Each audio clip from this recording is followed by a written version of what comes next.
তো আমরা এখন চলে এসেছি কেকের দোকানে, মানজিনিসের দোকানে চলে এসেছি। এখান থেকে আমরা কেক নেবো। তো আমার একটা কেক নিলে হবে না, দুখানা কিন্তু কেক নিতে হবে। তো দেখেছো কেকগুলো প্রায় সব কেকই 350 থেকে প্রায় মিনিমাম স্টার্ট 330, 350, 340 থেকে। এরপরেও আরও দামি দামি আছে। এবার আমি যেহেতু দুটো কেক নেবো সেহেতু আমাকে সেভাবে বুঝেই তো নিতে হবে না। তো আমি একটা কেক দেখলাম, শুনুকে বললাম শুনে এটা নেবো, বললো যে নাও। তারপরে হচ্ছে রেড কালার যে কেকটা দেখালাম, এই যে এই কেকটা, তারপরে আমি নিলাম রেড ভেলভেট যেটা। এটা নিয়েছিলাম আমাকে মনে হয় 340 কি 350 মতো।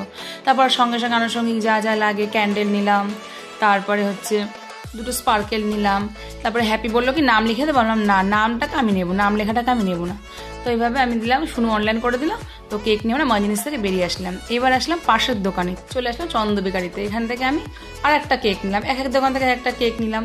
নিয়ে তো এখান থেকেও ক্যান্ডেল নিয়েছি, নিয়ে আমি আর শুনু দুজনে মিলে এই যে এখন চলে আসলাম।